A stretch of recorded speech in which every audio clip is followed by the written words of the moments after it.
ಜೈ ಜಿನೇಂದ್ರ, ಜೈ ಜಿನೇಂದ್ರ, ಜೈ ಜಿನೇಂದ್ರ. ಓಂ ನಮೋ ಅರಿಹಂತಾನಂ, ನಮೋ ಸಿದ್ಧಾನಂ, ನಮೋ ಆಯಿರ್ಯಾಣಂ, ನಮೋ ಉವಜ್ಜಾಯಾನಂ, ನಮೋ ಲೋಯೇ ಸರ್ವಸಹಾವನಂ. ಹರಿ ಓಂ. ಈಗಾಗಲೇ ನಾವೀಗ ಇರ್ತಕ್ಕಂಥದ್ದು ಗೋಮಟೇಶ್ವರನ ಸನ್ನಿಧಿಯಾದ ಶ್ರವಣಬೆಳಗೊಳದಲ್ಲಿದ್ದೇವೆ. ಬೆಟ್ಟ ತ್ಯಾಗಮೂರ್ತಿ ಬಾಹುಬಲಿಯ ಪಾದಾಂಬುಜಕ್ಕೆ ಮತ್ತೊಮ್ಮೆ ಪುಡಬಡುತ್ತಾ ನಮ್ಮ ಅಂಬಿಕಾ ಹಿರಿಯ ಪ್ರಾಥಮಿಕ ಶಾಲೆಯ ಮುಖ್ಯೋಪಾಧ್ಯಾಯರಾಗಿ ನಿವೃತ್ತರಾದಂಥ ಪುಷ್ಪರಾಜ್ ಜೈನ್ ಅವರನ್ನು ಇವತ್ತು ವಾಹಿನಿಗೆ ಆತ್ಮೀಯವಾಗಿ ಸ್ವಾಗತಿಸ್ತಾ ಇದ್ದೇವೆ. ನಮಸ್ಕಾರ ಸರ್. ನಮಸ್ಕಾರ. ತಾವು ತಮ್ಮ ಸಂಕ್ಷಿಪ್ತ ಪರಿಚಯವನ್ನು ವೀಕ್ಷಕರಿಗೆ ನೀಡಬೇಕಾಗಿ ವಿನಂತಿ.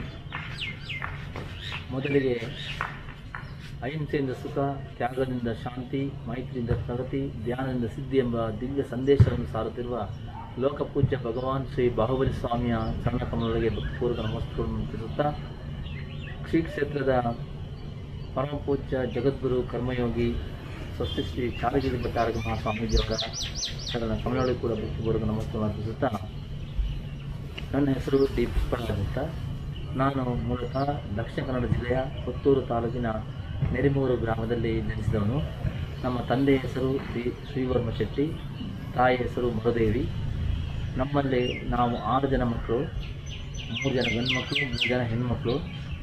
ಅದರಲ್ಲಿ 2 ಜನ ನನಗೆ ದೊಡ್ಡವರು ಅಕ್ಕಂದಿರು, ಒಬ್ಬ ಅಣ್ಣ ಮತ್ತು ನಾನು, ಇನ್ನೊಬ್ಬ ತಮ್ಮ ಮತ್ತು ತಂಗಿ. ನಮ್ಮ ತಂದೆಯವರು ಕೂಡ ಶಿಕ್ಷಕರಾಗಿ ಕೆಲಸವನ್ನು ನಿರ್ವಹಿಸಿದರು. ಅದೇ ರೀತಿ ನಮ್ಮ ತಮ್ಮ ವೆಟರ್ನರಿ ಡಾಕ್ಟರ್ ಆಗಿದ್ದಾರೆ. ಹಾಗೆಯೇ ನಮ್ಮ ಅಕ್ಕ ಅವರು ಕೂಡ ಟೀಚರ್ ಆಗಿ ನಿವೃತ್ತಿ ಹೊಂದಿದ್ದಾರೆ. ಹಾಗೆಯೇ ಇನ್ನೊಬ್ಬರು ತಂಗಿ ಅಂಗನವಾಡಿ ಟೀಚರ್ ಆಗಿ ಕೆಲಸ ನಿರ್ವಹಿಸಿದರು. ಹಾಗೆಯೇ ಮತ್ತೊಬ್ಬರು ಅಕ್ಕನೂ ಕೂಡ PUC ಆಗಿ ಅವರು ಟ್ರೈನಿಂಗ್ ಏನು ಆಗಿರಲಿಲ್ಲ, ಆದರೂ ಕೂಡ LKG UKG ಟೀಚರ್ ಆಗಿ ಕೆಲಸವನ್ನು ಕೂಡ ಅವರು ಮಾಡಿದ್ದಾರೆ. ಹೀಗೆ ಒಟ್ಟಾರೆ ನಮ್ಮ ಮನೆಯಲ್ಲಿ ಎಲ್ಲರೂ ಕೂಡ ಒಂದು ಶಿಕ್ಷಣ ಕ್ಷೇತ್ರದಲ್ಲಿ ದುಡಿದೇವೆ ಎನ್ನುವುದಕ್ಕೆ ತುಂಬ ಸಂತೋಷ ಆಗ್ತದೆ. ನಾನು ನಮ್ಮ ಪ್ರಾಥಮಿಕ ಶಿಕ್ಷಣವನ್ನು ನಮ್ಮ ಊರಿನ ಪುತ್ತೂರಿನ ನೆರಿಮೂರ ಗ್ರಾಮದಲ್ಲಿ ಸರ್ಕಾರಿ ಶಾಲೆಯಲ್ಲಿ 1ರಿಂದ 7ನೇ ತರಗತಿಯವರೆಗೆ ವಿದ್ಯಾಭ್ಯಾಸ ಮಾಡಿದೆ. ನಂತರ ಪ್ರೌಢಶಾಲೆಯಲ್ಲಿ ಇರಲಿಲ್ಲ, ಅದೇ ಪಕ್ಕದ ಊರಾದ ಪುತ್ತೂರಿಗೆ ಬಂದಲ್ಲಿ ಸಂತ ಶಾಲೆಯಲ್ಲಿ ನಾನು ಹೈಸ್ಕೂಲ್ ಶಿಕ್ಷಣ ಮುಗಿಸಿದೆ. ನಂತರ ಪುನಃ ಸರ್ಕಾರಿ ಜೂನಿಯರ್ ಕಾಲೇಜಿನಲ್ಲಿ 2 ವರ್ಷ PUCಯನ್ನು ಮಾಡಿದೆ. ಆದರೆ 2 ವರ್ಷ PUC ಮಾಡೋ ಸಂದರ್ಭದಲ್ಲಿ ನಮ್ಮ 2ನೇ ವರ್ಷದಲ್ಲಿ ಒಂದು ಸಬ್ಜೆಕ್ಟ್ ಹೋಯಿತು. ಅದರಿಂದಾಗಿ ನಾನು 1 ವರ್ಷ ಸುಮ್ಮನೆ ವೇಸ್ಟ್ ಮಾಡಬೇಕಲ್ಲ ಅಂತ ದೃಷ್ಟಿಯಿಂದ ಏನು ಮಾಡಿದೆ ಅಂತಂದರೆ, ಶಿಕ್ಷಕ ವೃತ್ತಿಗೆ ಒಂದು ಟ್ರೈನಿಂಗ್ ಮಾಡ್ಕೊಳ್ಳೋಣ ಅಂತೇಳಿ ಶಿಕ್ಷಕ ವೃತ್ತಿಗೆ ಮಾಡಿದೆ. ಆ ಶಿಕ್ಷಕ ತರಬೇತಿಯನ್ನು ಮಂಗಳೂರಿನ ಕೋಡೆಲ್ಬೈಲಿನಲ್ಲಿರುವಂತಹ ಸರ್ಕಾರಿ ಶಿಕ್ಷಕರ ತರಬೇತಿ ಸಂಸ್ಥೆಯಲ್ಲಿ 2 ವರ್ಷಗಳ ಶಿಕ್ಷಣವನ್ನು ತರಬೇತಿಯನ್ನು ಪಡೆದೆ. ಅಲ್ಲಿ ಕೂಡ ನಮಗೆ ಉತ್ತಮವಾದಂಥ ಶಿಕ್ಷಕರು ಸಿಕ್ಕಿದ್ರು. ನಮಗೆ ಶಿಕ್ಷಣ ಪಾಠವನ್ನು ಹೇಗೆ ಮಾಡಬೇಕು ಮತ್ತು ಪಾಠವನ್ನು ಥಿಯರಿಯಾಗಿ ಹಾಗೂ ಪ್ರಾಕ್ಟಿಕಲ್ ಆಗಿ ಯಾವ ಥರ ಮಾಡಬೇಕೆಂಬುದರ ಬಗ್ಗೆ ಸಾಕಷ್ಟು ಜ್ಞಾನವನ್ನು ಕೊಟ್ಟಿದ್ರು. ಪ್ರತಿ ಒಂದು ಪಾಠಕ್ಕೂ ನಾವು ತಯಾರಿ ಮಾಡಿಕೊಂಡು ಓದಂತಹ ಪಾಠಗಳು ಹೇಗೆ ಆಗ್ತವೆ, ಹಾಗೆ ಡೈರೆಕ್ಟಾಗಿ ಓದ ಪಾಠಗಳು ಹೇಗೆ ಆಗ್ತವೆ ಎನ್ನುವಂಥ ಒಂದು ಪೂರ್ಣ ಜ್ಞಾನವನ್ನು ಕೊಟ್ಟರು. ಒಂದು ಲೆಸನ್ ಕೊಡಬೇಕು ಅಂತ ಒಂದು ಶಾಲೆಗೆ ಹೋಗಬೇಕಾದ್ರೆ ನಾವು ಅದಕ್ಕೆ ಮೊದಲಾಗಿ ಒಂದು ಲೆಸನ್ 5 ಸಲ ಬರೆಸಿದ್ರು. ನಮಗೆ 5 ಸಲ ಬರೆಸಲ್ಲ ಅಂತ ಲೆಸನ್ ಕೊಡ್ತಾರೆ ಅಂತ ಸ್ವಲ್ಪ ಬೇಸರ ಆಗ್ತಿತ್ತು. ಆದರೆ ವೃತ್ತಿಗೆ ಬಂದ ಮೇಲೆ ನಮ್ಗೆ ಅದು ತುಂಬ ಅನುಕೂಲ ಆಗಿದೆ. ಯಾಕಂದರೆ ಅವರು ಬರೆಸಂಥ ಒಂದು ಪಾಠದ ಒಂದು ಮೆಥಡ್ಗಳಿತ್ತು, ಯಾವ ಹಂತಗಳಿದೆ, ಯಾವ ಥರ ಮಕ್ಕಳು ಕಲಿಸಬೇಕು, ಒಂದು ತರಬೇತಿ ಹಂತದಲ್ಲಿ ಮಾಡಿದಂಥ ಅವರ ಒಂದು ನಮ್ಮ ತಿದ್ದಂಥ ರೀತಿ ನಮಗೆ ಅದು ನನ್ನ ವೃತ್ತಿ ಜೀವನದಲ್ಲಿ ಆಗಾಗ ನೆನಪು ಮಾಡ್ತಾ ಬಂತು. ಮತ್ತು ಅದರಲ್ಲಿ ತುಂಬ ಪ್ರಯೋಜನವನ್ನು ಕೂಡ ಕೊಟ್ಟಿದೆ ಅಂತ ಹೇಳಿಕೆ ನಾನು ಇಷ್ಟಪಡ್ತೇನೆ. ತುಂಬ ಸಂತೋಷ, ಒಳ್ಳೆಯ ಮಾಹಿತಿಯನ್ನು ಕೊಟ್ಟಿದ್ದೀರಾ. ನಿಮ್ಮ ಮದುವೆ ಸಂಸಾರ ಜೀವನ? ನಾವು ನನಗೆ 1999ರಲ್ಲಿ ವಿವಾಹವಾಯಿತು. ಅವರು ಹೊಸಪೇಟೆಯಲ್ಲಿರುವಂತಹ ಮಲೆಮನಹಳ್ಳಿ ಎಂಬಂಥ ಊರಿನಿಂದ ಶ್ರೀಮತಿ ಗುಣಾವತಿ ಎಂಬುವರು ನಾನು ವಿವಾಹವಾದೆ. ಹಾಗೆಯೇ ಅವರು ಕೂಡ ಶಿಕ್ಷಕರಾಗಿ ಈಗ ಕೆಲಸ ನಿರ್ವಹಿಸ್ತಿದ್ದಾರೆ. ಹಾಗೆಯೇ ನಮಗೆ ಒಬ್ಬ ಮಗ ಇರೋದು ಶುಭಂ P ಜೈನ್ ಅಂತ. ಅವನು ಮೊದಲಿಗೆ ಅರಸೀಕೆರೆಯಲ್ಲಿ ಹೈಸ್ಕೂಲ್ ಶಿಕ್ಷಣವನ್ನು ಮುಗಿಸಿದ. ನಂತರ ಉಜಿರೆ SDM ಕಾಲೇಜಿನಲ್ಲಿ PUCಯನ್ನು ಮುಗಿಸಿ ನಂತರ ಪುನಃ ಅವನು ಸ್ವಲ್ಪ ಇಂಗ್ಲೀಷ್ನಲ್ಲಿ ಇಂಪ್ರೂವ್ಮೆಂಟ್ ಆಗಲಿ ಎಂಬ ದೃಷ್ಟಿಯಿಂದ ಸ್ವಲ್ಪ ಚೇಂಜಸ್ ಆಗಲಿ ಅಂತೇಳಿ ಬ್ಯಾಂಗ್ಳೂರು ನ್ಯಾಷನಲ್ ಕಾಲೇಜಿಗೆ ಅವನು ಡಿಗ್ರಿಗೆ ಹಚ್ಚಿದ್ರು. ಅಲ್ಲಿ BSc ಮುಗಿಸಿದ. ನಂತರ BSc ಆದಮೇಲೆ ಈಗ MCA ಮಾಡಬೇಕಾಗಿ ದಯಾನಂದ ಸಾಗರ ಕಾಲೇಜ್ ಬೆಂಗಳೂರಿನಲ್ಲಿ MCA ಅನ್ನು ಕೂಡ ಮಾಡ್ತಿದ್ದೇನೆ. ಇನ್ನು 1 ವರ್ಷ ಆಗಿದೆ. ಇನ್ನೊಂದು ವರ್ಷ ಒಂದು ವಿಚಾರದಲ್ಲಿ ಅವನು ಸಾಧನೆಯನ್ನು ಮಾಡಲಿಕ್ಕಿದ್ದಾನೆ. ಅಲ್ಲಿ ಕೂಡ ಉತ್ತಮವಾದಂತಹ ಸಾಧನೆಯನ್ನು ಮಾಡಿ ಕಂಪ್ಯೂಟರ್ ಸೈನ್ಸ್ನಲ್ಲಿ 100 ಮಾಡ್ತಿರೋದು ಮತ್ತು ಎಲ್ಲ ಸಬ್ಜೆಕ್ಟಲ್ಲೂ ಕೂಡ ಡಿಸ್ಟಿಂಕ್ಷನಲ್ಲಿ ಉತ್ತಮವಾದಂತಹ ಒಂದು ಸೇನೆ ಪಡೆದಿದೆ ಅಂತ ಹೇಳಿ ಈ ಸಂದರ್ಭದಲ್ಲಿ ಕ್ಷೇತ್ರದ ಸಂಬಂಧಿಸಿದ ಸಣ್ಣ ಕಿರುಪರಿಚಯ ಕಥೆಯನ್ನು ಹೇಳಬಹುದು. ಕ್ಷೇತ್ರಕ್ಕೆ ಸಂಬಂಧಿಸಿದಂತೆ ಭಗವಾನ್ ಶ್ರೀ ಬಾಹುಬಲಿ ಸ್ವಾಮಿ ಅವರ ಕ್ಷೇತ್ರ ಇದು ರಾಷ್ಟ್ರ ಮಟ್ಟ ಮತ್ತು ಅಂತಾರಾಷ್ಟ್ರೀಯ ಮಟ್ಟದಲ್ಲಿ ಹೆಸರುಗೊಂಡಂತಹ ಒಂದು ಕ್ಷೇತ್ರ ಅಂತ ಹೇಳಲಿಕ್ಕೆ ಇಷ್ಟಪಡ್ತೇನೆ. ಅದರಲ್ಲಿ ಕೂಡ ಇಲ್ಲಿ ನಾವು ಒಂದೊಂದು ವೃತ್ತಿಯನ್ನು ಮಾಡ್ತಕ್ಕಂಥ ಅದೇನೋ ಒಂದು ಪೂರ್ವಜನ್ಮದ ಪುಣ್ಯವನ್ನು ಕೂಡ ಇರ್ಬೋದು, ನಮ್ಮ ತಂದೆ ತಾಯಿ ಮಾಡಿದಂಥ ಒಂದು ಕಾರ್ಯ ಅಂತ ಹೇಳಲಿಕ್ಕೆ ಇಷ್ಟಪಡ್ತೀನಿ. ಇಲ್ಲಿ ಭಗವಾನ್ ಬಾಹುಬಲಿ ಸ್ವಾಮಿಯ ಒಂದು ಭವ್ಯ ಮೂರ್ತಿ, ಸುಮಾರು 58 ಅಡಿ ಎತ್ತರದ ಈ ಮೂರ್ತಿ ತುಂಬ ಸುಂದರವಾಗಿದೆ. ಇಲ್ಲಿ ಈ ಒಂದು ಕ್ಷೇತ್ರಕ್ಕೆ ದೇಶ ವಿದೇಶಗಳಿಂದ ದಿನ ಹತ್ತಾರು ಜನ ಬಂದು ಈ ಒಂದು ದರ್ಶನವನ್ನು ಪಡೆದುಕೊಂಡು ಹೋಗ್ತಾರೆ. ಅದರಲ್ಲಿ ಕೂಡ 12 ವರ್ಷದಿಂದ ನಡೆಯುವಂತಹ ಮಹಾಮಸ್ತಕಾಭಿಷೇಕಕ್ಕಂತೂ ಜನ ಕಿಕ್ಕಿರಿದು ಬರ್ತಾ ಇರ್ತಾರೆ. ಸುಮಾರು 8 ದಿವಸ ನಿರಂತರ ಮಹಾಮಸ್ತಕಾಭಿಷೇಕ ನಡೀತದೆ. ಅದನ್ನು ನೋಡಲಿಕ್ಕೆ ಇಲ್ಲಿ ಸಹಸ್ರಾರು ಜನ ಬಂದು ಬೆಟ್ಟ ಹತ್ತಿ ಅಲ್ಲಿ ಕೇವಲ ಒಂದು 3,000 ಜನರಿಗೆ ಮಾತ್ರ ವೀಕ್ಷಣೆ ಮಾಡುವಂಥ ಅವಕಾಶ ಇದ್ದು ಕೂಡ ಹೊರಗಡೆ ದೃಶ್ಯ ಮಾಧ್ಯಮಗಳ ಮೂಲಕ ನೋಡಿ ಸಂತೋಷ ಪಡ್ತಾರೆ. ಇದೊಂದು ತುಂಬ ಸಂತೋಷದ ವಿಚಾರ. ಯಾಕಂತಂದರೆ ಮಸ್ತಕಾಭಿಷೇಕ ಅನ್ನುವಂಥದ್ದು 12 ವರ್ಷದಿಂದ ನಡೆದು ಕೂಡ ಆ ಬರುವಂಥ ಜನರ ಸಂಖ್ಯೆ ಅದನ್ನು ಹೇಳಲಿಕ್ಕೆ ಅಸಾಧ್ಯ. ಯಾಕಂದರೆ ನಾನು ಇಲ್ಲಿ ಬಂದ ಮೇಲೆ ಸುಮಾರು 400 ಮಸ್ತಕಾಭಿಷೇಕ ನೋಡಿದೆ. ಅದರ ಹಿಂದೆ 81 ಮಸ್ತಕಾಭಿಷೇಕ ಕೂಡ ನಮ್ಮ ಊರಿಂದ ನಾನು ಬಂದು 1 ವಾರ ಇಲ್ಲಿ ಕೆಲಸ ಮಾಡಿದ್ದೆ. 1 ವಾರ ವಾಲಂಟಿಯರ್ ಕೆಲಸ ಮಾಡಿದ್ದೆ. ನಂತರ ಸತತವಾಗಿ 3 ಮಹಾನ್ ಮಸ್ತಕಾಭಿಷೇಕಗಳಲ್ಲಿ ಕೂಡ ಪರಮ ಪೂಜ್ಯ ಕರ್ಮಯೋಗಿ ಶಾರೀರಿಕ ಪ್ರಕಾರ ಸ್ವಾಮೀಜಿಯವರು ನಮಗೆ ಇಲ್ಲೊಂದು ಸೇವೆ ಮಾಡೋಕ್ಕೆ ಅವಕಾಶ ಕೂಡ ಒದಗಿಸಿಕೊಟ್ಟಿದ್ದಾರೆ. ಅದರಿಂದ ತುಂಬ ಸಂತೋಷವಾಗಿದೆ. ಹಾಗೆಯೇ ಇಲ್ಲಿ ಮುಖ್ಯವಾಗಿ ಅಂತಂದರೆ ತ್ಯಾಗ, ಶಾಂತಿ ಮತ್ತು ಅಹಿಂಸೆಯ ಪ್ರತೀಕವಾದಂತಹ ಬಾಹುಬಲಿ ಮೂರ್ತಿಯು ಮನುಷ್ಯನ ಆ ಮೂರ್ತಿಯನ್ನು ನೋಡಿದಾಗ ನಮ್ಮಲ್ಲಿರುವಂಥ ಎಲ್ಲ ಒಂದು ಕ್ರೋಧ, ಮಾಯ, ಲೋಭ ಇಂತಹ ಒಂದು ಏನು ಕೆಟ್ಟ ಭಾವನೆಗಳಿವೆ ಅವೆಲ್ಲ ದೂರವಾಗ್ತದೆ. ಆ ಮೂರ್ತಿ ನೋಡ್ತಿದ್ದಾಗಲೇ ನಾವು ಏನೋ ಒಂದು ಸಂತೋಷದಲ್ಲಿ ಕ್ಷೇತ್ರದಲ್ಲಿ ಅನ್ನುವಂಥ ಒಂದು ಮನಸ್ಸಿನ ಸಂತೋಷ ನಮಗೆ ಇಷ್ಟ ಹೋಗ್ತದೆ ಅಂತ ಹೇಳಿಕೆ ಇಷ್ಟಪಡ್ತೇನೆ. ಹಾಗೆಯೇ ಅಹಂಕಾರ, ಚಾಮುಂಡರಾಯರಿಗೆ ದೊಡ್ಡ ಮೂರ್ತಿಯನ್ನು ಮಾಡಿದಂಥ ಅಹಂಕಾರ ಬಂತು. ಆ ಅಹಂಕಾರದಿಂದಾಗಿ ಮೂರ್ತಿಗೆ ಪೂರ್ತಿ ಅಭಿಷೇಕ ಆಗಲಿಲ್ಲ. ಹಾಗೆಯೇ ಆದ್ದರಿಂದ ಏನಂತಂದರೆ ನಾವು ಏನು ಕೆಲಸ ಮಾಡಿದ್ರು ಕೂಡ ನಾವು ಅದನ್ನು ಆದ್ದರಿಂದ ನಾನು ಮಾಡಿದೆ ಅನ್ನುವಂಥ ಒಂದು ಅಹಂಕಾರವನ್ನು ಪಡೆಯುವಂಥದ್ದು ನಾವು ಯಾವಾಗಲೂ ಅದನ್ನು ದೂರ ಇರಬೇಕು ಅನ್ನುವಂಥದ್ದು ಒಂದು ಮಾತನ್ನು ಕೂಡ ನಾವು ನಮ್ಮ ಜೀವನದಲ್ಲಿ ಕಲಿತು ಕೂಡ ಸಹಾಯ ಆಗಿದೆ ಅಂತ ನಾನು ಹೇಳಿಕೆ. ಅಹಿಂಸೋ ಪರಮೋ ಧರ್ಮಕಿ ಜೈ ಎಂಬುದಾಗಿ ಇಡೀ ಜಗತ್ತಿಗೆ ಅಹಿಂಸೆಯ ವಿಶೇಷತೆಯನ್ನು ಸಾರಿದ ನಮ್ಮ ದೇಶದ ಪ್ರಮುಖವಾದ ಧರ್ಮಗಳಲ್ಲಿ ಜೈನ ಧರ್ಮ ಪ್ರಮುಖವಾದ. ಬೌದ್ಧ ಧರ್ಮವು ಅದನ್ನೇ ಹೇಳಿದೆ. ಆದರೂ ಜೈನ ಧರ್ಮ ಫಲಪ್ರದವಾಗಿ ಅಹಿಂಸೋ ಪರಮೋ ಧರ್ಮಕ್ಕೆ ಜೈ ಅಂತ ಹೇಳಿಕೊಟ್ಟಿದೆ. ಅದಲ್ಲದೆ ಇದರಲ್ಲಿ ಬರ್ತಕ್ಕಂಥ ಸಮ್ಯಕ್ ದರ್ಶನ, ಸಮ್ಯಕ್ ಜ್ಞಾನ, ಸಮ್ಯಕ್ ಚಾರಿತ ಈ 3 ಬಹಳ ಪ್ರಮುಖವಾದ ತ್ರಿರತ್ನಗಳು ಅಂತ ಕರೆಯಲ್ಪಟ್ಟಂಥ ಇವುಗಳ ಮೂಲಕ ಒಳ್ಳೆಯ ನಡತೆ, ಒಳ್ಳೆಯ ದೃಶ್ಯ, ಒಳ್ಳೆಯ ಕೆಲಸಗಳು ಮನುಷ್ಯರನ್ನು ಒಳ್ಳೆಯ ದಾರಿಗೆ ತರುವಂಥ ಈ ಒಂದು ಜೈನ ಧರ್ಮದ ತ್ಯಾಗ ಮೂರ್ತಿ ಬಾಹುಬಲಿ ಅಂತ ಹೇಳ್ತೇವೆ. ಈ ಬಾಹುಬಲಿ ತ್ಯಾಗ ಮೂರ್ತಿ ಆಗಬೇಕಾದ್ರೆ ಅದರ ಹಿನ್ನೆಲೆ ಕಥೆ ಹೇಳಿದೆ. ಬಾಹುಬಲಿ ಮತ್ತು ಭರತ ಅವರ ನಡುವೆ ನಡೆದಂಥ ಯುದ್ಧ, ಆ ಬಗ್ಗೆ ಏನಾದರೂ ಹೇಳಬೇಕಾಗ್ತದೆ. ಭರತ ಮತ್ತು ಬಾಹುಬಲಿ ಸೋದರಾಗಿದ್ದು ಕೂಡ ಅವರಿಗೆ 3 ಯುದ್ಧಗಳು ಇತ್ತು. ಒಂದು ಜಲಯುದ್ಧ. ಯಾಕಾಗಿ ಯುದ್ಧ ನಡೆದದ್ದು? ಯಾಕಾಗಿ ಅದು ಚಕ್ರವನ್ನು ಬಳಸಿದಾಗ ನಾನು ಅಣ್ಣನಿಗಿಂತ ಧರ್ಮಚಕ್ರ ಒಂದು ಉದ್ಭವವಾಗ್ತದೆ. ಅದರ ಪ್ರಕಾರ ತಮ್ಮನಿಗೆ ಬಿಟ್ಟು ಕೊಡಬೇಕಿತ್ತು. ಆದರೆ ಅವನು ಇನ್ನು ಅಹಂಕಾರ ಬಂತು.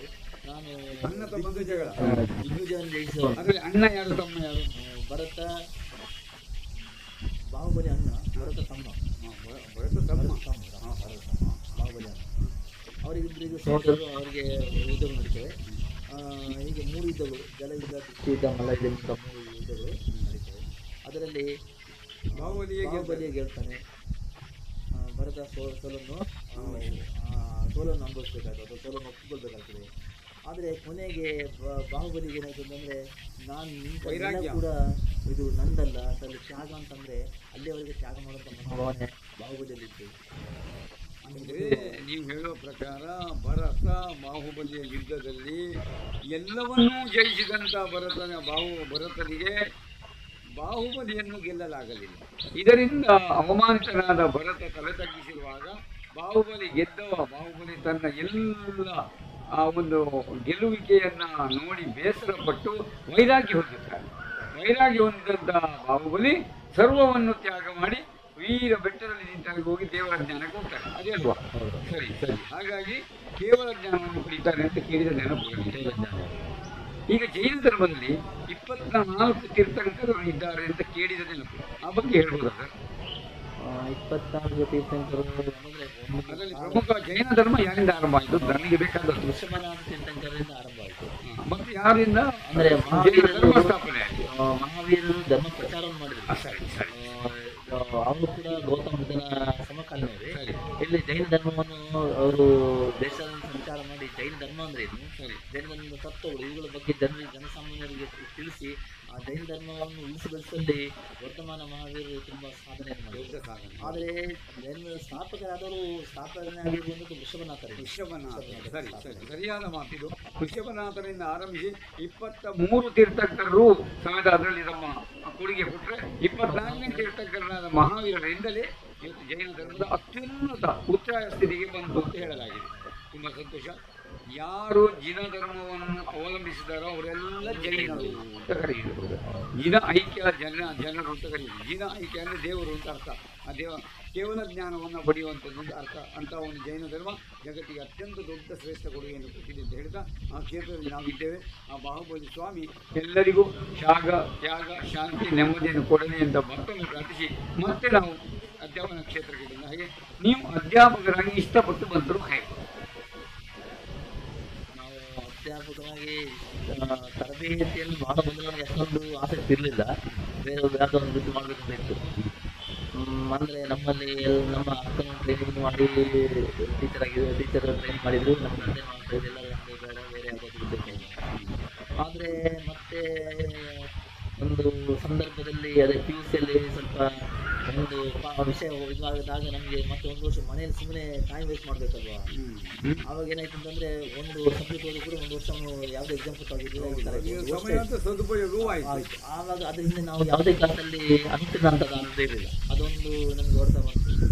ಆವಾಗ ಏನು ಮಾಡಿದೆ ಅಂತಂದರೆ ಶಿಕ್ಷಕ ತರಬೇತಿ ಮಾಡೋಣ ಅಂತ ಹೇಳಿ ಅದಕ್ಕೆ 2 ವರ್ಷ ಹೋಗಿ ಅಲ್ಲಿ ನನಗೇನಂತಂದರೆ ಆ ತರಬೇತಿ ಸಂದರ್ಭದಲ್ಲಿ ಅವರು ಅಲ್ಲಿ ಇದ್ದಂಥ ಶಿಕ್ಷಕರು ಕೊಟ್ಟಂಥ ತರಬೇತಿಯ ಒಂದು ಅನುಭವದಿಂದ ಮತ್ತು ನಾವಲ್ಲಿ ಮಂಗಳೂರಿನಲ್ಲಿರುವಾಗ ಅಲ್ಲಿ ಬೇರೆ ಬೇರೆ ಸ್ಕೂಲ್ಗೆ ಹೋಗಿ ಒಂದು ಲೆಸನ್ಗಳನ್ನು ಕೊಡುವಂಥ ಸಂದರ್ಭದಲ್ಲಿ ನನಗಿರುವಂಥ ಆಸಕ್ತಿ, ಆ ಮಕ್ಕಳಿಗೆ ಬರುವಂಥ ಒಂದು ಕ್ರಿಯೇಟಿವಿಟಿ ಏನಿದೆ ಅದು ನನಗೆ ತುಂಬ ಆಸಕ್ತಿ ಅಂತಂದು.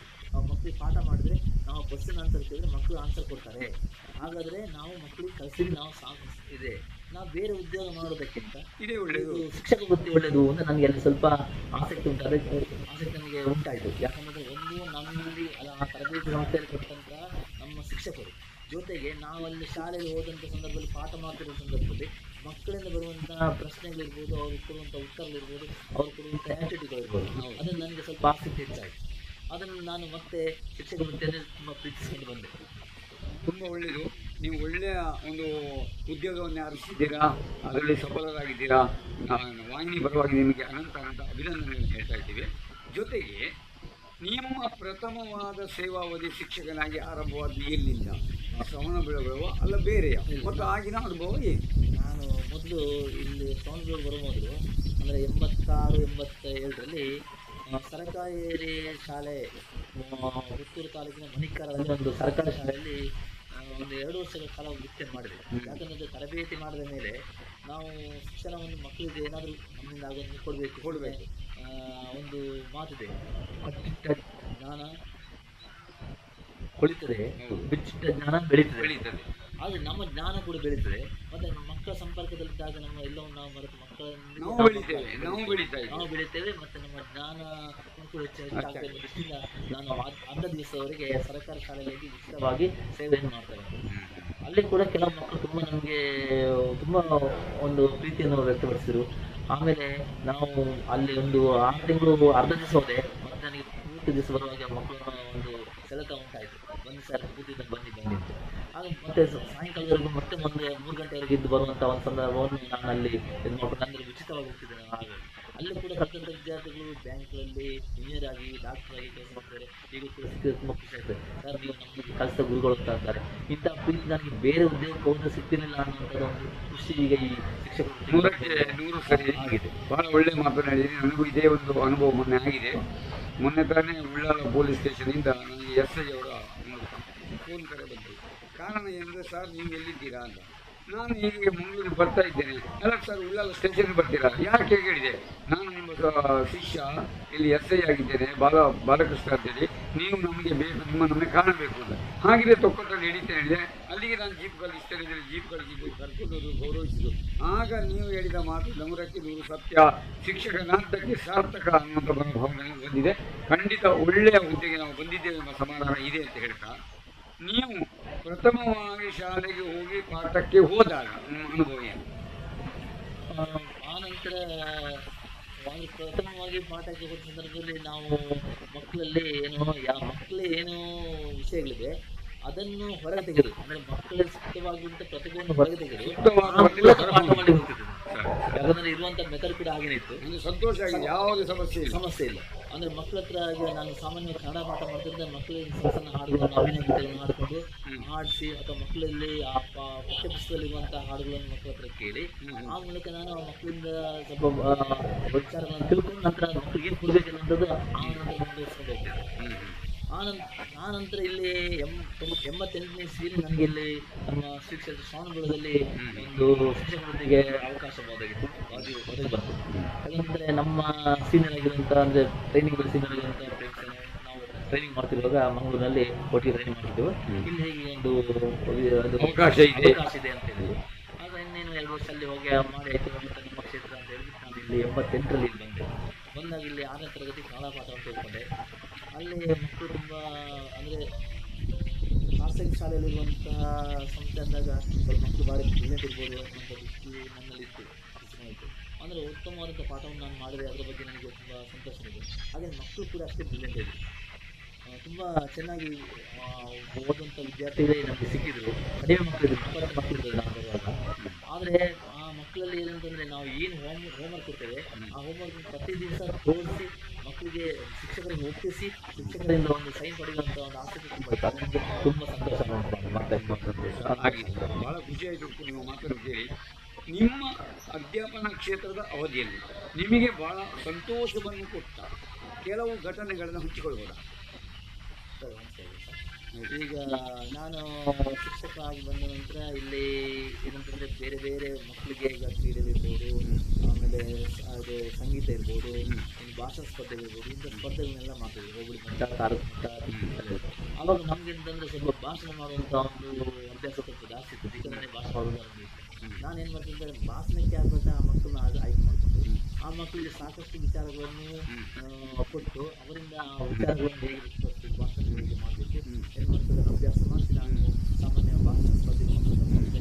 ಅಲ್ಲೇನು ಅಂತಂದರೆ ನಮ್ಮ ಶಾಲೆಯಲ್ಲಿ ಅಂಬಿಕಾ ಹಿರಿಯ ಪ್ರಾಥಮಿಕ ಶಾಲೆ ಮಕ್ಕಳು ಸಹ ಎಲ್ಲಿ ಹೋದರೂ ಕೂಡ ಕಾಲೇಜ್ ಮಟ್ಟ ಇರ್ಬೋದು, ಜಿಲ್ಲಾ ಮಟ್ಟ ಇರ್ಬೋದು, ಪ್ರಥಮ ಬಹುಮಾನವನ್ನು ಪಡ್ಕೊಂಡೇ ಬರ್ತಿದ್ವಿ ನಾವು. ಅದು ನನಗೆ ತುಂಬ ಸಂತೋಷವನ್ನು ಉಂಟು ಮಾಡ್ತಾ ಇದ್ದಂಥ ಒಂದು ಸನ್ನಿವೇಶ ಅಂತ ನಾನು ಹೇಳಲಿಕ್ಕೆ ತುಂಬ ಸಂತೋಷ. ಇನ್ನು ಇಲ್ಲಿ ಮಹಾಮಸ್ತಕಾಭಿಷೇಕ ನಡೆಯಿತು, ಇಲ್ಲಿ ಕನ್ನಡ ಸಾಹಿತ್ಯ ಸಮ್ಮೇಳನ ನಡೆಯಿತು, ಇಲ್ಲಿ ಸ್ಕೌಟ್ ಗೈಡ್ ಏನೋ ಕ್ಯಾಂಪ್ ನಡೆಯಿತು, ಇಲ್ಲಿ ಮ್ಯಾಥ್ಸ್ ಕ್ಲಬ್ ನಡೆಯಿತು ಅಂತ ಕೇಳಿದ್ದೇನೆ. ಇದರ ಬಗ್ಗೆ ಯಾರು ಮಾತು? ಈಗ ಒಂದು ಮಸ್ತಕಾಭಿಷೇಕ ನಾನು ಅಲ್ಲಿ ಹೇಳಿದೆ, 3 ಮಸ್ತಕಾಭಿಷೇಕ ಸಂದರ್ಭ ನಾನು ದೇವಸ್ಥಾನದಲ್ಲಿ ಶ್ರೀ ಕ್ಷೇತ್ರದಲ್ಲಿದ್ದು ಹಲವಾರು ಕಾರ್ಯಕ್ರಮಗಳು ಭಾಗವಹಿಸಿದ್ದೇನೆ ನಾನು. ಅದೊಂದು ಸಂತೋಷವನ್ನು ಮಾಡಿದೆ. ಹಾಗೆಯೇ 2018ರಲ್ಲಿ ನಡೆದಂತಹ ಮಹಾಮಸ್ತಕಾಭಿಷೇಕ ಸಂದರ್ಭದಲ್ಲಿ ಪರಮ ಪೂಜ್ಯ ಜಗದ್ಗುರು ಕರ್ಮಯೋಗಿ ಶ್ರೀ ಚಾರುಮುನಿ ಭಟ್ಟಾರಕ ಸ್ವಾಮಿಗಳು ಒಂದು ಜವಾಬ್ದಾರಿ ಕೊಟ್ಟು ಏನು ಹಳೆ ವಿದ್ಯಾರ್ಥಿಗಳಿದ್ದಾರೆ ಅವರನ್ನೆಲ್ಲ ಒಟ್ಟು ಸೇರಿಸಿ ಒಂದು ಕಾರ್ಯಕ್ರಮ ಹಳೆ ವಿದ್ಯಾರ್ಥಿ ಸಂಘ ಸ್ಥಾಪನೆ ಮಾಡಬೇಕು. ಆವಾಗ ಏನಂತಂದರೆ ಈಗಿನ ಹಾಗೆ ಹಿಂದೆ ಫೋನ್ಗಳ ಒಂದು ಅವಕಾಶಗಳಿರಲಿಲ್ಲ. ಎಲ್ಲರೂ ಕೂಡ ಮಕ್ಕಳ ಒಂದು ಪೋಷಕರ ವಿಳಾಸ ಮಾತ್ರ ಇತ್ತು. ಹೇಗಪ್ಪ ಇದನ್ನು ಮಾಡೋದು ಎಂಬಂಥ ಯೋಚನೆ ನನಗೆ ತಲೆಗೆ ಬಂತು. ಸುಮಾರು 30 ವರ್ಷಗಳ ಕಾಲ, 32 ವರ್ಷಗಳ ಕಾಲ ನಾನು ಶಿಕ್ಷಕನಾಗಿದ್ದೆ. ಇಷ್ಟು ವರ್ಷ ಕಲಿತಂಥ ಮಕ್ಕಳನ್ನು ಹೇಗೆ ನಾವು ಹೊಂದಿಸಿದ್ರು, ಈಗಿನ ಫೋನ್ ನಂಬರ್ಗಳಿಲ್ವಾ ಅಂತ ಒಂದು ಯೋಚನೆ ಬಂತು ತಲೆಯಿಂದಾಗಿ. ಆಮೇಲೆ ಇನ್ನೊಂದು ಯೋಚನೆ ಬಂತು, ಏನಾದರೂ ಮಾಡಿ ಗುರುಗಳು ಹೇಳಿದಂಥ ಕಾರ್ಯವನ್ನು ಮಾಡಲೇಬೇಕು ಅಂತೇಳಿ ಆ ಒಂದು ವಿಚಾರಕ್ಕೆ ಏನು ಮಾಡಿದ್ರೆ, ಏನು ನಮ್ಮ ದಾಖಲಾತಿಗಳಿದೆ ಆ ದಾಖಲಾತಿ ಪ್ರಕಾರ ಪ್ರತಿಯೊಂದು ಹಳ್ಳಿಯಿಂದ ಬರುವಂಥ ಮಕ್ಕಳನ್ನು ಹಳ್ಳಿ ಪ್ರಕಾರ ಒಂದು ಲಿಸ್ಟ್ ಮಾಡಿದೆ. ನಮ್ಮ ಶಿಕ್ಷಕರಲ್ಲಿ ಒಂದು ಲಿಸ್ಟ್ ಮಾಡಿದೆ, ಒಂದೊಂದೇ ಊರಿನಲ್ಲಿ ಬರುವಂಥ ಮಕ್ಕಳನ್ನು ಪ್ರತಿ ಇಯರ್ ಪ್ರಕಾರ. ಆ ಇಯರ್ ಪ್ರಕಾರ ಮಾಡಿದಾಗ ಅಲ್ಲಿ ಆ ಮಕ್ಕಳಲ್ಲಿ ಒಬ್ಬರನ್ನು ಲೀಡರ್ ಮಾಡಿ ಅವರಿಂದ ಫೋನ್ ನಂಬರ್ಗಳನ್ನು ಕಲೆಕ್ಟ್ ಮಾಡಿಕೊಂಡು ಮಕ್ಕಳನ್ನು ಹೇಗೆ ಸಂಗ್ರಹ ಮಾಡ್ಬೋದು, ಮಕ್ಕಳು ಹೇಗೆ ಒಟ್ಟಿಗೆ ಸೇರಿಸ್ಬೋದು. ಅದು ನಮಗೆ ಸ್ವಲ್ಪ ಕೆಲಸ ಆದರೂ ಕೂಡ ಅದು ಉತ್ತಮವಾದ ಫಲಿತಾಂಶ ಕೊಡ್ತೇವೆ ನಮಗೆ. ಯಾಕಂದರೆ ಇಡೀ ದಾಖಲಾತಿ ಪುಸ್ತಕವನ್ನು ತೆಗೆದು ನಾವು ಸುಮಾರು 82ರಲ್ಲಿ ಸ್ಥಾಪನೆ, 82 ಸ್ಥಾಪನೆ ಆದಂಥ ಶಾಲೆ ಇದು. ಆ 82 ಸ್ಥಾಪನೆ ಆದಂಥ ಶಾಲೆಯ ವಿದ್ಯಾರ್ಥಿಗಳನ್ನು ಪ್ರಾರಂಭ ಮಾಡಿ 2018ರವರೆಗೆ ಕಲಿಯುವಂಥ ವಿದ್ಯಾರ್ಥಿಗಳ ಎಲ್ಲ ಮಕ್ಕಳ ಒಂದು ಲೀಸ್ಟನ್ನು ಮಾಡಬೇಕಾದ್ರೆ ಸ್ವಲ್ಪ ಶ್ರಮದ ಕೆಲಸ ಆಯಿತು. ಅದು ಕೂಡ ಪರವಾಗಿಲ್ಲ. ನಮ್ಮ ಅಲ್ಲೇ ಓದಿದಂಥ ನಮ್ಮ ವಿದ್ಯಾರ್ಥಿನಿ ಆದಂಥ ಶ್ರೀಮತಿ ಆಶಾರಾಣಿ ಎಂಬಂಥ ವಿದ್ಯಾರ್ಥಿನಿ ಈ ಕೆಲಸವನ್ನು ನಾನು ಕೊಟ್ಟೆ ಅವರಿಗೆ. ಯಾಕಂದರೆ ನಮ್ಮಲ್ಲೇ ಓದಿದವರು, ನಮ್ಮ ಸ್ಟೂಡೆಂಟೇ, ನಮ್ಮ ಶಾಲೆ ಅಲ್ಲೇ ವಿದ್ಯಾರ್ಥಿ. ಏನಂತಂದರೆ ಅಡ್ಮಿಷನ್ ದಾಖಲಾತಿ ರೆಕಾರ್ಡ್ ಕೊಡ್ತೇನೆ ನಾನು, ಅದನ್ನು ಹೀಗೆ ಮಾಡಬೇಕು. ಮೊದಲು ಮಗುವಿನ ಹೆಸರು, ವರ್ಷ, ತಂದೆ ಹೆಸರು, ಊರಿನ ಹೆಸರು ಇಷ್ಟು ಬರೆದು ಕೊಟ್ಟು ಸಾಕು, ನಮಗೆ ನಾವು ಮಕ್ಕಳು ಕಲೆಕ್ಟ್ ಮಾಡ್ಬೋದು ಅನ್ನೋಂಥ ಒಂದು ಯೋಜನೆ ನನಗೆ ತಲೆಗೆ ಹೋಯಿತು. ಹಾಗೆಯೇ ಆ ಸಂದರ್ಭದಲ್ಲಿ ಇನ್ನೊಬ್ಬ ಹುಡುಗ, ಹಳೆ ವಿದ್ಯಾರ್ಥಿ ಯತೀಶ, ಅವನು ಕೂಡ ಬಂದಿದ್ದ. ಅವನು ಕೂಡ ಬಂದು ಈಗ ಇಬ್ಬರ ಸಹಕಾರ ಪಡ್ಕೊಂಡು ನಾವೊಂದು ಆರಂಭ ಮಾಡಿದೆವು. ಮಾಡಿ ಅದು ಉತ್ತಮವಾದಂಥ ಫಲಿತಾಂಶ ಮಾಡ್ತು. ಮತ್ತು ಮಕ್ಕಳಲ್ಲಿ ನಂತರ ಆ ಊರಿನ ಪ್ರತಿಯೊಂದು ಊರಿನಲ್ಲಿ ಮಕ್ಕಳನ್ನು ಕಲೆಕ್ಟ್ ಮಾಡಿ, ಮಕ್ಕಳ ಹೆಸರನ್ನು ಕಲೆಕ್ಟ್ ಮಾಡಿ ನಾವು ಫೋನ್ ನಂಬರ್ ಕಲೆಕ್ಟ್ ಮಾಡಿದ್ವಿ. ಆ ಫೋನ್ ನಂಬರ್ ಕಲೆಕ್ಟ್ ಮಾಡಿದಾಗ ಆಟೋಮೆಟಿಕ್ ಆಗಿ ನಮಗೆ ಈಸಿಯಾಗಿ ಅದು ಒಂದು ಹೆಚ್ಚಿನ ಒಂದು ಮಾಡಲಿಕ್ಕೆ ಸಂಘದ ಒಂದು ಬೆಳವಣಿಗೆಗೆ ಪೂರಕ ಆಯಿತು. ಮಾಡಿದ್ರೆ ಸುಮಾರು 3,000 ಜನ ವಿದ್ಯಾರ್ಥಿಗಳು ಇಲ್ಲಿ ಬಂದು ಒಂದು ಹಳೆ ವಿದ್ಯಾರ್ಥಿ ಸಂಘದ ಒಂದು ಕಾರ್ಯಕ್ರಮ ಮಾಡಿದ್ರು. ಅವರು ಏನು ಮಾಡಿದ್ರೆ, ಅವರಿಗೆ ಇನ್ನೊಂದು ಆಸೆ ಇಲ್ಲ, ಆ ಪದಗಳು ನಮ್ಗೆ ಏನು ಕಲಿಸಿದ ಗುರುಗಳಿದ್ದಾರೆ ಅವರನ್ನು ಕೂಡ ಕಲಿಸ್ಬೋದು. ಸುಮಾರು ನಮ್ಮಲ್ಲಿಯೇ ಒಂದು ಶಾಲೆ ಆಗಿದ್ರು ಕೂಡ ಅಲ್ಲಿ ನರ್ಸರಿಯಿಂದ ಹಿಡಿದು ಹೈಸ್ಕೂಲ್ವರೆಗೆ ಇತ್ತು. ಅಲ್ಲಿ ಅನೇಕ ಶಿಕ್ಷಕರು ಬಂದು ವೃತ್ತಿಯನ್ನು ಮಾಡಿ ಸರ್ಕಾರಿ ಸೇವೆಗಾಗಿ ಅಥವಾ ಬೇರೆಯವರ ಸೇವೆಗಾಗಿ ಇಲ್ಲಿಂದ ಬಿಟ್ಟು ಹೋದಂಥ ಸುಮಾರು ಒಂದು 200-300 ಜನ ಟೀಚರ್ಸ್ ಇದ್ದರು. ಅವರಿಗೆ ಕೂಡ ಸುಮಾರು 80% ಜನ ಶಿಕ್ಷಕರನ್ನು ನಾವು ಬರೆಸಿ ಇಲ್ಲಿ ಒಂದು ಕಾರ್ಯಕ್ರಮವನ್ನು ಮಾಡಿ ಗುರುವಂದನಾ ಕಾರ್ಯಕ್ರಮ ಎರಡೂ ಕೂಡ ಒಂದು ಸಮ್ಮಿಲನವಾಗಿ ನಡೀತು. ಇದು ಯಾವುದೇ ಸ್ಥಳಗಳಲ್ಲಿ ಅಥವಾ ಅಂದರೆ ಯಾವುದೇ ಜಿಲ್ಲೆಗಳಲ್ಲಿ, ಯಾವ ರಾಜ್ಯಗಳಲ್ಲಿ ಕೂಡ ಅಲ್ಲಿವರೆಗೆ ಆಗಿಲ್ಲ ಎನ್ನುವಂಥ ಒಂದು ಹೆಸರು ಬಂತು. ಅದು ನಮ್ಮ ಒಂದು ವೃತ್ತಿ ಜೀವನದಲ್ಲಿ ನಾವು ಪೂಜ್ಯ ಸ್ವಾಮೀಜಿಯವರ ಆಶೀರ್ವಾದದಿಂದ ಮಾಡಿದಂಥ ಒಂದು ಉತ್ತಮ ಸಾಧನೆ ಅಂತ ನನಗೆ ಹೇಳಲಿಕ್ಕೆ ತುಂಬ ಇಷ್ಟಪಡ್ತೇನೆ. ಹಾಗೆಯೇ ಇಲ್ಲಿ ಶಿಕ್ಷಣ ವೃತ್ತಿಯನ್ನು ಮಾಡಿದಂಥ ಹಲವಾರು ಟೀಚರ್ಸ್, ಶಿಕ್ಷಕರು ಇಲ್ಲಿ ಬಂದು ತಮ್ಮ ಒಂದು ಪ್ರೀತಿಯ ಬಾಂಧವ್ಯವನ್ನು ಕೂಡ ವ್ಯಕ್ತಪಡಿಸಿದರು. ಅದು ಇನ್ನೂ ನನಗೆ ಖುಷಿ ಆಯಿತು. ಅದರಲ್ಲಿ ಕೂಡ ನಮ್ಮ ಶ್ರೀಯುತ ವೀರೇಶ್ವರ ಭಟ್ರು ಅವರು ಕೂಡ ಇಲ್ಲಿ ಸುಮಾರು 8-10 ವರ್ಷ ಕೆಲಸ ಮಾಡಿದರು. ಅಂದರೆ ಅವರ ಕಾಲದಲ್ಲಿ ನಮ್ಮ SN ಪ್ರೌಢಶಾಲೆ ಅನ್ನುವಂಥದ್ದು ಪ್ರಾರಂಭ ಆಗಿತ್ತು. ಅವರು ಇಲ್ಲಿಂದ ಪ್ರೈಮರಿಯಲ್ಲಿ 7th ಇಂಗ್ಲೀಷ್ ಪಾಠ ಮಾಡ್ತಿದ್ರು.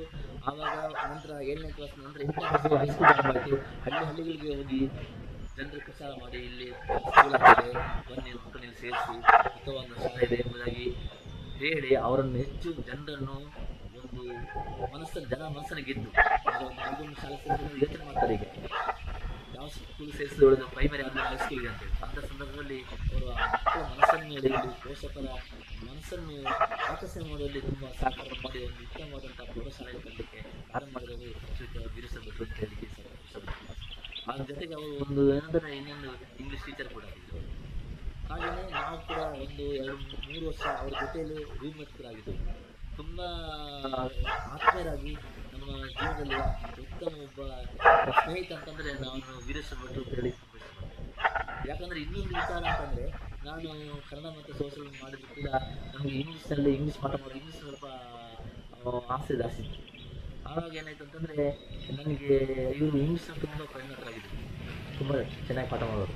ಆವಾಗ ನಾನು ಕೂಡ ಇಂಗ್ಲೀಷ್ ಮಾಡಬೇಕಂದ್ರೆ ಅವ್ರ ಹತ್ರ ಇಂಗ್ಲೀಷ್ ಪಾಠವನ್ನು ಕಲಿಸ್ಕೊಂಡು ನನ್ನ ಮಕ್ಕಳಿಗೆ 5ನೇ ಕ್ಲಾಸ್ 6ನೇ ಕ್ಲಾಸ್ ಪಾಠ ಮಾಡಲಿಕ್ಕೆ ಪ್ರಾರಂಭ ಮಾಡಿದೆ.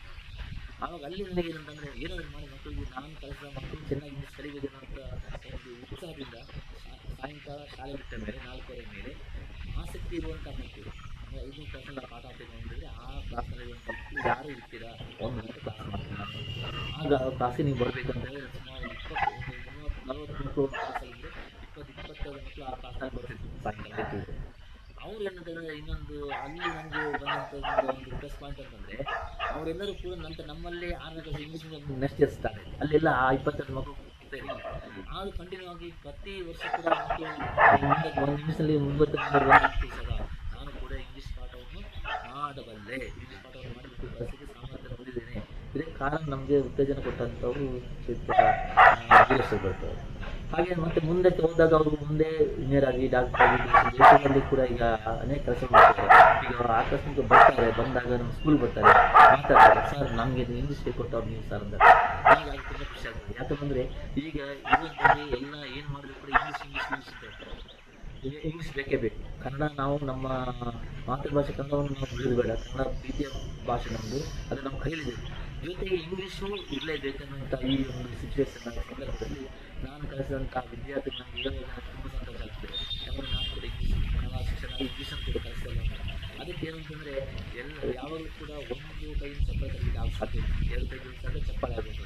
ಅದಕ್ಕೆ ಒಂದು ನನ್ನ ಕೈ ಇನ್ನೊಂದು ಕೈ ಕೊಟ್ಟವರು ಅಂದರೆ ಸಹಕಾರ ಕೊಟ್ಟವರು ಅಂತಂದರೆ ಇಂಗ್ಲೀಷ್ನ ಸಬ್ಜೆಕ್ಟ್ ಬಗ್ಗೆ ನಮಗೆ ವೀರೇಶ್ವರ ಅವ್ರು ನಾನು ನೆನೆಸ್ಕೊಳ್ಳೇಬೇಕಾಗ್ತದೆ. ಯಾಕಂದರೆ ಆ ಮಕ್ಕಳು ಆ ಥರ ಹೇಳಬೇಕಾದ್ರೆ ಅವರ ಸಹಕಾರ ಕೂಡ ಅವರ ಒಂದು ಸಲಹೆ ಮಾರ್ಗದರ್ಶನ ನಿಮ್ಮ ಹತ್ರ ನನಗೆ ಕೊಟ್ಟಿದ್ದಾರೆ ಅನ್ನೋದು ನಾನು ನೆನಪು.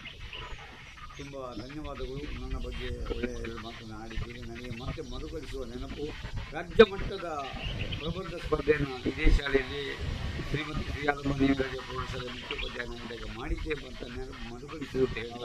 ಭಾಳ ಸಂತೋಷ, ಒಳ್ಳೆಯ ಮಾತನ್ನು ಹೇಳಿದ್ದೀರಿ. ಈಗ ನಿಮ್ಮ ಹಲವು ವಿದ್ಯಾರ್ಥಿಗಳು ಇವತ್ತು ವಿವಿಧ ಕ್ಷೇತ್ರಗಳಲ್ಲಿ ಇಂಜಿನಿಯರು, ಡಾಕ್ಟ್ರು, ಲಾಯರು, ಇನ್ನೂ ಬೇರೆ ಬೇರೆ ಕ್ಷೇತ್ರದಲ್ಲಿ ಮಿಂಚಿದ್ದಾರೆ.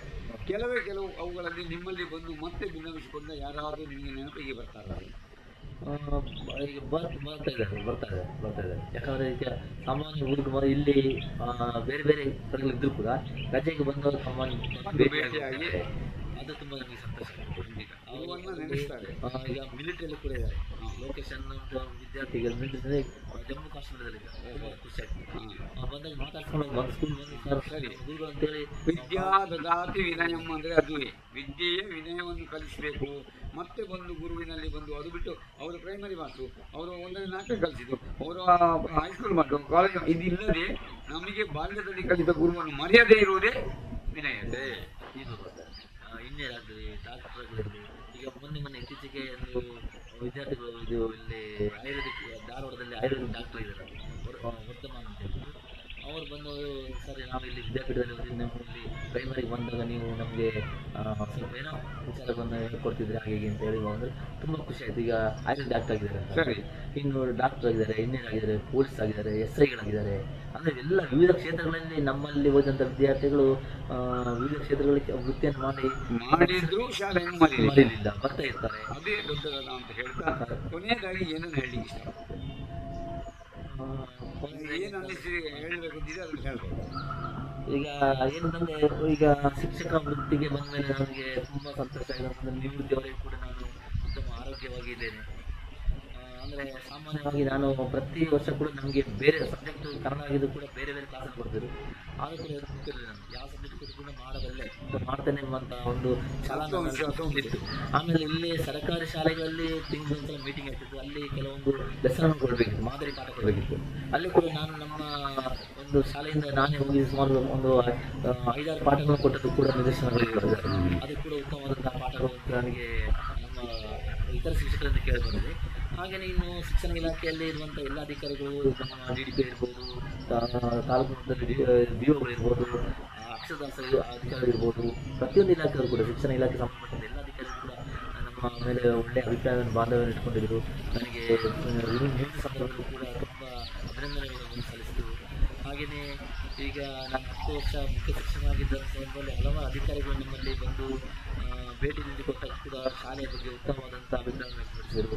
ಬಿಸಿ ಊಟ ಆಗಿರ್ಬೋದು, ಮಕ್ಕಳ ಶಿಕ್ಷಣ ಆಗಿರ್ಬೋದು, ಆಮೇಲೆ ಮಕ್ಕಳಲ್ಲಿರುವಂತಹ ಶೈಕ್ಷಣಿಕ ಪ್ರಗತಿಗಳಾಗಿರ್ಬೋದು, ಒಳ್ಳೆಯ ಒಂದು ವ್ಯವಸ್ಥಿತವಾದಂಥ ರೀತಿಯಲ್ಲಿ ಇಟ್ಕೊಂಡಿದ್ದಾರೆ ನಮ್ಮ ಅಭಿಪ್ರಾಯ ವ್ಯಕ್ತಪಡಿಸೋದನ್ನು ತುಂಬ ಸಂತೋಷ ಉಂಟು ಮಾಡಿದೆ. ಹಾಗೆಯೇ ನಾನು ನಿವೃತ್ತಿ ಆದರೂ ಕೂಡ ನನಗೆ ಏನು ಮತ್ತೆ ನವೆಂಬರ್ 30 ತಾರೀಕು ನಿವೃತ್ತಿ ಆಯಿತು. ಒಂದು ವಿಶೇಷ ಸಂದರ್ಭ ಅಂತಂದರೆ ನಾನು ಅಕ್ಟೋಬರ್ 31ನೇ ತಾರೀಕಿಗೆ ಇಲ್ಲಿ ಶ್ರಾವಣಬೆಳಗೊಳಕ್ಕೆ ಬಂದೆ. ನವೆಂಬರ್ 1ನೇ ತಾರೀಕು ಆ ರಾಜ್ಯೋತ್ಸವ ದಿವಸ ಇಲ್ಲಿ ನಾನು ವೃತ್ತಿಗೆ ಸೇರಿದೆ. ಅದೇ ನವಂಬರ್ ತಿಂಗಳ 30ನೇ ತಾರೀಕಿಗೆ ನಾನು ಇಲ್ಲಿ ನಿಯುಕ್ತಿ ಆಗಿದ್ದೆ. ನವಂಬರ್ 1ನೇ ತಾರೀಕಿಗೆ ಡ್ಯೂಟಿ ಬಂದೆ, ನವಂಬರ್ 30ಕ್ಕೆ ನಿಯುಕ್ತಿ ಬಂದೆ. ಇದು ನವಂಬರ್ ತಿಂಗಳು ನನ್ನ ಜೀವನದಲ್ಲಿ ಒಂದು ವಿಶೇಷ ಮರೆಯಲಾದಂಥ ಒಂದು ತಿಂಗಳು ಅಂತ ನನಗೆ ನಾನದು ಭಾವಿಸ್ತೇನೆ. ಇನ್ನು ನಿಯುಕ್ತಿ ಆದ ನಂತರ ನಮ್ಮ ಈಗಿನ ಪರಮ ಪೂಜೆ ಅಭಿನವ ಚಾಲಕರ ಪ್ರಕಾರ ಸ್ವಾಮೀಜಿಯವರು ಹೇಳಿದರು, ಹಿಂದಿನ ಸ್ವಾಮೀಜಿಯವರು ಹೇಳಿದರೆ, ನೀವು ಇರಬೇಕು ಕ್ಷೇತ್ರದಲ್ಲಿ ಹೋಗಬಾರ್ದು, ನೀವು ನಾಳೆ 1ನೇ ತಾರೀಕಿನಿಂದ ನಮ್ಮ ಗೋಮಟೇಶ್ವರ ವಿದ್ಯಾಪೀಠ ಇದೆ, ಅಲ್ಲಿ ನೀವು ಮುಖ್ಯ ಶಿಕ್ಷಕರಾಗಿ ಕರ್ತವ್ಯ ನಿರ್ವಹಿಸಬೇಕು, ನೀವು ಇರಬೇಕು ಅಂತ ಹೇಳಿದರು. ಮರುದಿವಸ ಆದೇಶ ಕೊಟ್ಟರು. ಅದೇ ಪ್ರಕಾರ ಡಿಸೆಂಬರ್ 1ನೇ ತಾರೀಕಿಗೆ ನಾನು ಅಲ್ಲಿ ಹೋಗಿ ನನ್ನ ಮುಖ್ಯ ಶಿಕ್ಷಕರ ವೃತ್ತಿಯನ್ನು ಸ್ವೀಕಾರ ಮಾಡಿಕೊಂಡೆ. ಅಲ್ಲಿ ಹೋದ ವರ್ಷ 35 ಮಕ್ಕಳಿದ್ರು. ಈಗ 24ನೇ ಸೆಕ್ಷನ್ ಸುಮಾರು 110 ಮಕ್ಕಳು ಒಂದು ವಿದ್ಯಾಪೀಠದಲ್ಲಿ ವಿದ್ಯಾಭ್ಯಾಸ ಮಾಡ್ತಾರೆ. ಆ ಮಕ್ಕಳಿಗೆ ಕೂಡ ತುಂಬ ಪ್ರೀತಿ ವಿಶ್ವಾಸ ನನ್ನ ಮೇಲಿದೆ. ಹಾಗೆಯೇ ಪೋಷಕರಲ್ಲಿ ಕೂಡ ಪ್ರೀತಿ ವಿಶ್ವಾಸ ಇದೆ. ನಮಗೆ ಇನ್ನೊಂದು ಏನಂತಂದರೆ, ಬೆಳಿಗ್ಗಿನ ಹೊತ್ತು 5 ಗಂಟೆಗೆ ಆ ಮಕ್ಕಳನ್ನು ನಾವು ಎಬ್ಬಿಸಿ ಅವರಿಗೆ ವ್ಯಾಯಾಮ, ಯೋಗ ಇತ್ಯಾದಿಗಳನ್ನು ಮಾಡಿಸಿ ಮಕ್ಕಳನ್ನ ಅವರ ಶುಚಿತ್ವಗಳೆಲ್ಲ ಮಾಡಿದ್ರೆ ಅವರಿಗೆ ಓದಲಿಕ್ಕೆ ಅಥವಾ ಅಭ್ಯಾಸ ಮಾಡಲಿಕ್ಕೆ ಒಂದು ಅವಕಾಶ ಮಾಡಿಕೊಟ್ಟಿದ್ದೇವೆ. ನಂತರ ರಜೆ ದಿವಸಗಳಲ್ಲಿ ಅವ್ರ ಜೊತೆಗೆ ನಾವು ಇರ್ತೇವೆ.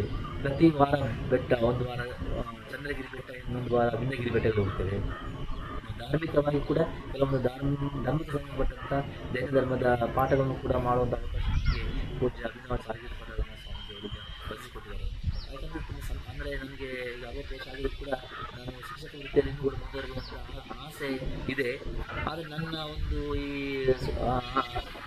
ಸಂದರ್ಭದಲ್ಲಿ ನನಗೆ ಎಷ್ಟು ಸಾಧ್ಯನೋ ಅಷ್ಟು ನಾನು ಮಕ್ಕಳಿಗೆ ಶಿಕ್ಷಣವನ್ನು ಕೊಡಲಿಕ್ಕೆ ಮತ್ತು ಮಕ್ಕಳೊಂದಿಗೆ ಮಕ್ಕಳ ಒಂದು ಶೈಕ್ಷಣಿಕ ಅಭಿವೃದ್ಧಿಗೆ ಕಳಿಸಲಿಕ್ಕೆ ಇಷ್ಟಪಡ್ತೇನೆ ಅಂತ ಹೇಳಿಕ್ಕೆ ನನಗೆ ತುಂಬ ಸಂತೋಷ ಆಗ್ತದೆ. ತುಂಬ ಸಂತೋಷ. ಇನ್ನು ಇದುವರೆಗೂ ಹಲವು ಮಾಹಿತಿಯನ್ನು ಹಂಚಿಕೊಂಡಿದ್ದೀರಿ, ಏನಾದರೂ ಸಂದೇಶ ಕೊಟ್ಟಿದ್ದೀರಾ? ಸಂದೇಶ ಏನಂತಂದರೆ, ಈಗ ಈಗಿನ ಒಂದು ಸಿಚುವೇಷನಲ್ಲಿ ಅಥವಾ ಈ ಒಂದು ಸಂದರ್ಭದಲ್ಲಿ ಏನಂದರೆ, ಈ ಒಂದು ಜನ್ರೇಷನಲ್ಲಿ ಸಂಸ್ಕೃತಿ ಮತ್ತು ಸಂಸ್ಕಾರಗಳು ಎರಡೂ ಕೂಡ ಒಂದು ನಾಣ್ಯದ ಎರಡು ಮುಖಗಳಿದ್ದಂತೆ. ಹೌದು, ಎರಡೂ ಕೂಡ ಅವಶ್ಯಕವಾಗಿ ಇರಲೇಬೇಕು. ಯಾಕಂದರೆ ಈಗ ಇರುವಂಥ ಒಂದೊಂದು ಮಕ್ಕಳು ಅಥವಾ 2 ಮಕ್ಕಳಿದ್ದರೆ ಮನೆಗಳಲ್ಲಿ ಆ ಮಕ್ಕಳನ್ನು ಪ್ರೀತಿಯಿಂದ ಹಂಚಿಕೊಳ್ಳೋದ್ರಿಂದ ಸಂಸ್ಕಾರ ಸಂಸ್ಕೃತಿಗಳನ್ನು ಹಂಚಿಕೊಳ್ಳಲಿಕ್ಕೆ ಆಗ್ತಾ ಇಲ್ಲ ಕೆಲವು ಕಡೆಗಳಲ್ಲಿ. ಅಂಥ ಒಂದು ಸಂಸ್ಕೃತಿ ಸಂಸ್ಕಾರ ಕೊಡಬೇಕಂತಂದರೆ ನಾವು ಏನು ಹಿಂದೆ ನಮ್ಮಲ್ಲಿ ಇದು ಏನು ಆಶ್ರಮಗಳಿದ್ವು ಅಥವಾ ಮಕ್ಕಳಿಗೆ ಶಿಕ್ಷಣ ಕೊಡಲಿಕ್ಕೆ ಒಂದು ಉದಾಹರಣೆಗೆ ಈಗ ಸಿದ್ಧವನ ಅಂತ ಒಂದು ಉಜಿರೆಯಲ್ಲಿ ಸಿದ್ಧವನ ಅಂತಿದೆ. ಹಾಗೆಯೇ ಕೆಲವೊಂದು ಕಡೆಗಳಲ್ಲಿ ಆಶ್ರಮಗಳನ್ನು ಮಾಡ್ತಾರೆ. ಈಗ ರಾಧಾಕೃಷ್ಣ ಆಶ್ರಮ, ಇನ್ನು ಬ್ರಹ್ಮಚರ್ಯ ಆಶ್ರಮಗಳು, ಆಮೇಲೆ ಕನ್ಯಾಶ್ರಮಗಳು, ಈಗ ಆಶ್ರಮಗಳನ್ನು ಮಾಡ್ತಾರೆ. ಅಲ್ಲಿ ಆ ಮಕ್ಕಳು ನಾವು ಒಂದು ಹಂತದಲ್ಲಿ 5ನೇ ಕ್ಲಾಸ್ 6ನೇ ಕ್ಲಾಸ್ ಮಕ್ಕಳನ್ನು ಕರ್ಕೊಂಡು ಬಂದು ಶಿಕ್ಷಣ ಕೊಟ್ಟರೆ ಅಲ್ಲಿ ಸಂಸ್ಕೃತಿ ಮತ್ತು ಸಂಸ್ಕಾರ ಎರಡೂ ಕೂಡ ಉಳಿತದೆ ಎಂಬಂಥ ಒಂದು ಸಂದೇಶವನ್ನು ಕೊಡಲಿಕ್ಕೆ ನನಗೆ ತುಂಬ ಸಂತೋಷ ಆಗ್ತದೆ. ಯಾಕಂದರೆ ಮುಂದಿನ ಜೀವನದಲ್ಲಿ ಅಥವಾ ಮುಂದಿನ ಜನ್ರೇಷನ್ಗೆ ಸಂಸ್ಕಾರ ಸಂಸ್ಕೃತಿ ಉಳಿಬೇಕಾದ್ರೆ ಇಂಥ ಒಂದು ಆಶ್ರಮಗಳು ತುಂಬ ಅವಶ್ಯಕತೆ ಇದೆ. ಅಲ್ಲಿ ಮಕ್ಕಳು, ಯಾಕಂದರೆ ತಂದೆ ತಾಯಿಗಳಿಗಿಂತ ಹೆಚ್ಚಾಗಿ ಗುರುಗಳು ಹೇಳಿದಂಥ ಮಾತುಗಳನ್ನು ಕೇಳುವಂಥದ್ದು ಹೆಚ್ಚು. ಅವ್ರೇನು ಹೇಳಿದ್ರು ಕೂಡ ಅದು ಒಪ್ಪಿಕೊಳ್ತಾರೆ. ಮತ್ತು ಆ ಚಿಕ್ಕ ಬಾಲ್ಯದಲ್ಲಿ ಕೊಟ್ಟಂಥ ಸಂಸ್ಕಾರಗಳು ಸಮಾಜಕ್ಕೆ ಒಂದು ಕೊಡುಗೆಯಾಗಿ ಕೊಡಲಿಕ್ಕೆ ನಾವು ಸಾಧ್ಯ ಇದೆ. ಆ ಮಕ್ಕಳಿಗೆ ಕೂಡ ಅದು ಉಳಿದು ಬೆಳೀತದೆ ಮತ್ತು ನಮ್ಮ ಸಮಾಜನ ಕೂಡ ಉಳಿಸಿ ಬೆಳೆಸಲಿಕ್ಕೆ ಸಾಧ್ಯ ಇದೆ ಎಂಬುದು ನಾನು ಸಂದೇಶ ಕೊಡಲಿಕ್ಕೆ ಇಷ್ಟಪಡ್ತೇನೆ. ತುಂಬ ಒಳ್ಳೆಯದು ಹೇಳಿದ್ರಲ್ಲ ಪೋಷಕರೇ. ಸಂಸ್ಕೃತಿ ಮತ್ತು ಸಂಸ್ಕಾರ ಉಳಿದರೆ ಮಾತ್ರ ಮುಂದಿನ ಜನಾಂಗ ಉಳಿಯುತ್ತದೆ. ಈ ದೇಶದಲ್ಲಿ ಸಂಸ್ಕೃತಿ ಸಂಸ್ಕಾರದಿಂದ ದೇಶ ಸುಭಿಕ್ಷ ಆಗ್ತದೆ, ಒಳ್ಳೆಯ ನಡೆನುಡಿ ಬರುತ್ತೆ, ದೇಶಕ್ಕೆ ಹೆಸರು ಬರುತ್ತೆ ಅಂತಕ್ಕಂಥ ಮಾತನ್ನು ಹೇಳಿದಂಥ ಶ್ರೀಯುತರಾದ ಪುಷ್ಪರಾಜ್ ಜೈನ್, ನಿವೃತ್ತ ಮುಖ್ಯೋಪಾಧ್ಯಾಯರು, ಪ್ರವೃತ್ತ ಗೋಮಟೇಶ್ವರ ವಿದ್ಯಾಪೀಠ ಸಂಸ್ಥೆಯಲ್ಲಿ ದುಡಿತಕ್ಕಂಥ ಮುಖ್ಯಸ್ಥರಿಗೆ ನಿಮ್ಮೆಲ್ಲರ ಪರವಾಗಿ ಅನಂತ ವಂದನೆಗಳು. ವೀಕ್ಷಕರೇ, ನಿಮ್ಮೆಲ್ಲರಿಗೂ ಈ ಸಂದರ್ಭದಲ್ಲಿ ವಂದನೆಗಳನ್ನು ಹೇಳ್ತಾ ಮುಂದಿನ ಸಂಚಿಕೆಯಲ್ಲಿ ಮತ್ತೆ ನೀವು ಭೇಟಿಯಾಗೋದ. ನಮಸ್ಕಾರ.